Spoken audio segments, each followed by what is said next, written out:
Very good afternoon, student. Today we discuss about third part of conservation of plant and animals. तो चलिए start करते हैं.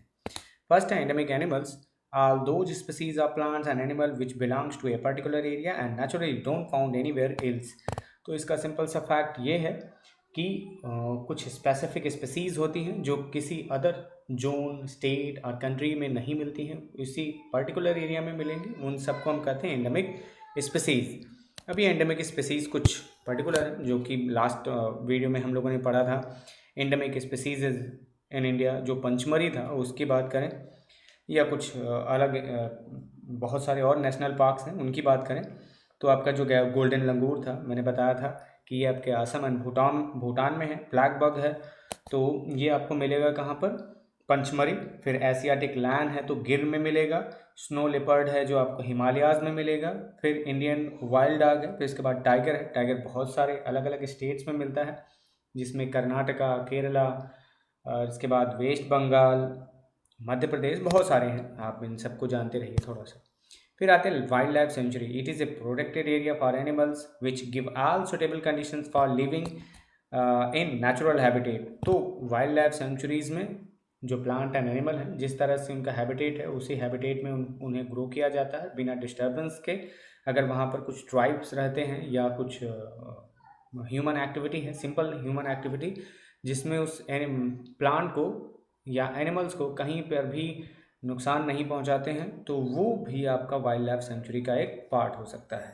मतलब वहाँ पर ग्रेजिंग कराई जा सकती है, लिव स्टॉक को फायरवुड कलेक्ट कर सकते हैं, मेडिसिनल प्लांट कलेक्ट कर सकते हैं, लेकिन बिना डिस्टर्ब किए हुए जो वाइल्ड लाइफ है वहाँ का. फिर आते हैं national park area reserve for wildlife where they can really use the habitats and natural resources. Last video में ये ऑलरेडी डिस्कस किया जा चुका है.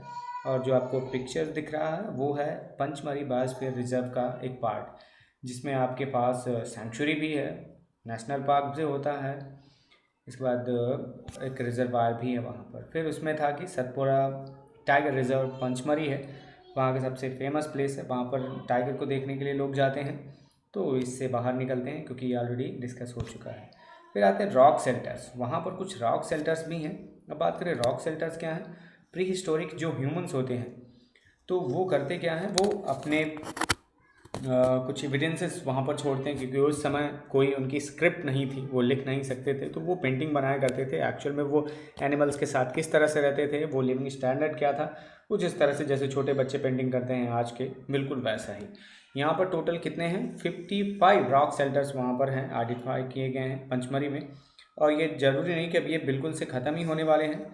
बाकी के कुछ जो वहाँ पर ट्राइब हैं वो अभी भी ये काम करते हैं.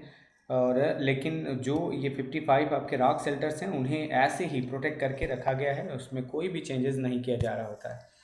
फिर आते रॉक शेल्टर ऑफ सतपुरा है. अगर तुम माने तो evidences of pre historic human life on the rock which give us idea of the life of primitive people. जो अभी कहा गया कि उस समय वो लोग किस तरह से रहते थे उसे वो पिक्चर्स में कन्वर्ट कर दिया करते थे अलग अलग स्क्रैच बोर्ड के थ्रू. अगर मान लीजिए उनके पास जो भी रहा होगा आयरन ऑक्साइड जैसा कोई सब्सटेंस जिसके थ्रू उन्होंने बहुत सारी पेंटिंग यहाँ पर बना दी है. इसमें आप देखेंगे यहाँ पर आपको लगेगा कि वो डियर है, ये है कुछ ह्यूमंस हैं जो किसी को हिट करने के लिए आ रहे होते हैं, कुछ ऐसा. और यहाँ पर बहुत सारे मतलब एक साथ अलग अलग करके कि हिट करना है किसी को. यहाँ पर डियर जैसा कुछ दिखाया गया है, यहाँ पर ह्यूमन है, ढेर सारे डियर हैं. इसमें बैल को आगे ऑक्स को अपनी ओर खींच रहे होते हैं या ऐसा ही, मतलब कुछ ये प्री हिस्टोरिक जो एनिमल का ह्यूमन के साथ इंटर रिलेशनशिप था उसे शो करने के लिए है. फिर आते हैं नेक्स्ट मेन पॉइंट है आपका वाई टू सेव टाइगर्स. क्यों हम टाइगर को सेव करें या किसी अदर एनिमल को हम सेव करें. तो यहाँ पर सबसे सिंपल सा फैक्ट ये है कि हम लोग भी जस्ट ए एनिमल स्पीसीज़ हैं, यानी होमोसेपियंस. थोड़ा सा माइंड ब्रेन ज़्यादा डेवलप कर गया है तो हम लोग सारी चीज़ों को कंट्रोल करते हैं. तो ये भी सोचना पड़ेगा कि ये सारे एनिमल्स भी इसी एनवायरनमेंट का हिस्सा है या इकोसिस्टम का पार्ट है, तो सबको कलेक्ट प्रिजर्व करना वर्क है या कंजर्व करना हमारा वर्क है. तो क्यों करें, तो tiger play pre pivotal role in the health of the ecosystem. Tiger constitute the top carnivores in the ecosystem and is at the apex of the food chain. मतलब सबसे ऊपर वाला जो पोर्शन आपको मिलेगा ये कार्निवोर्स हैं, मतलब आपके जो डियर हैं उन्हें भी खाने वाली चीज़ों को भी ये खा सकते हैं। The removal of top carnivores from an ecosystem can have the impact on the relative abundance of herbivores species with in a guide. मतलब एक स्पेसिफिक एरिया में अगर टाइगर वहाँ पर नहीं होंगे तो नंबर ऑफ हार्बीवोर्स वहाँ पर कंटिन्यू इंक्रीज करेगा, जो प्लांट की जो ग्रोथ है वहाँ पर वो उसे डिस्टर्ब करना स्टार्ट करते हैं। तो ये बैलेंस वे में हो उसके लिए टाइगर को प्रिजर्व करना मस्ट है। फिर आते हैं कि एक्चुअल में स्टार्ट कहाँ से हुआ। तो project tiger in India was launch on 1 अप्रैल 1973। ये इंदिरा गांधी जी ने स्टार्ट किया था और ministry of environment forest and climate change के थ्रू ये आता है। फर्स्ट जो हुआ था इंडिया में वो था Jim Corbett national park of Uttarakhand. तो फिर आते हैं कि क्या क्या चीज़ें हैं जो टाइगर से कोरिलेटेड डायरेक्ट हैं। सपोर्ट लाइवलीहुड, फिर इसके बाद protect genetic diversity, symbol of national pride, चूँकि आप जानते हो कि ये अपना नेशनल एनिमल है। ब्रिंग रेन्स, तो डायरेक्ट इसका कोई कोरिलेशन नहीं। अगर आप फॉरेस्ट को बचा सकते हो तो वो रेन में भी पार्टिसिपेट करते हैं। फिर इसके बाद है prevent climate change. Climate change फिर से यही इसी से कोरिलेटेड है कि अगर वहाँ पर आपने प्लांट्स कंजर्व करके रखे हैं, वो हार्बीवोर्स को भी कंट्रोल करके रखता है, तो एक तरीके से इकोसिस्टम वेल डेवलप्ड होगा और प्रॉपर वे में वर्क करेगा, तो क्लाइमेट चेंजेस भी थोड़े से कम ही होंगे। फिर आते हैं टाइगर इन इंडिया, कुछ जो स्पेसिफिक प्रोजेक्ट यानी प्रोजेक्ट टाइगर का क्या फ़ायदा हुआ उसे देखते हैं। 2006 में जस्ट 1411 टाइगर्स थे। फिर उसके बाद इनका जो नंबर है वो कंटिन्यू इंक्रीज होता रहा। 218 में लास्ट टाइम काउंटिंग हुई थी टाइगर की, तो 2967 हुआ। तो इतने टाइगर हो गए कंटिन्यू, मतलब इंक्रीज ही कर रहे थे प्रोजेक्ट टाइगर के थ्रू। फिर ये इतने अच्छे लगते हैं और इन्हें मारना सुटेबल नहीं है।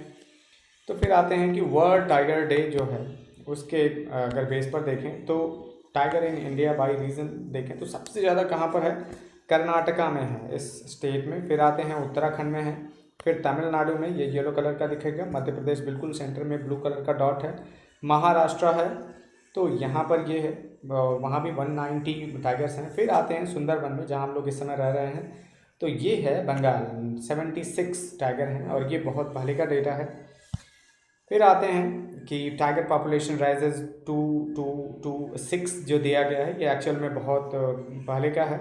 उस समय जो टाइगर रिजर्व्स थे वो 48 थे, इस समय टाइगर रिजर्व जो हो गए हैं वो 50 हो गए हैं। 30% इनका राइज कर गया है जो काउंटिंग है। फिर आते हैं मछली, T16 उसका जो नेम है वो है, और इसका जो प्रॉपर नेम बुलाने के लिए था वो मछली है। वो एक तरीके से ट्राइग्रेस है और बहुत ही पावरफुल है, सबसे ज़्यादा दुनिया में इसी ने फ़ोटो अपनी खिंचाई है। तो ये है।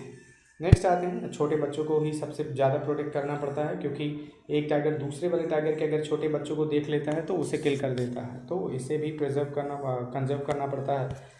और अगर बात करें इंडियन कल्चर की, तो इंडियन कल्चर ने हमेशा ही क्या किया है, प्लांट्स को एनिमल्स को किल करने से बचाने की कोशिश की है। अब चाहे वो गणेश भगवान आप कहते हो एलिफेंट को रिप्रेजेंट कर रहे होते हैं, या उनका जो मूषक है माउस को रिप्रेजेंट करें, यहाँ पर टाइगर है। फिर इसके बाद ये कुछ पेड़ भी आपको दिए गए हैं, बरगद, बनियान, तुलसी, बैंसिल, बनाना, केला, और यहाँ पर ये पीपल, ये सब प्लांट्स एंड ट्रीज हर्बल्स हैं एक तरीके से। और अगर आप बात करते हो कि इसके बारे में कोई प्रूफ है, तो प्रूफ की बात करें तो इंडस वैली में एलिफेंट, ऑक्स, या जो ये स्पेसिफिक टाइप के एनिमल, यहाँ पर जो डियर जैसा एक एनिमल हमें दिख रहा है, इन सब को उन लोगों ने पहले से ही वैल्यू देना स्टार्ट कर दिया था। तो ये है आपका कुछ टॉपिक जो कोरिलेटेड होता है कंजर्वेशन ऑफ प्लांट के थर्ड पार्ट से। तो when you save nature then nature will save all of you.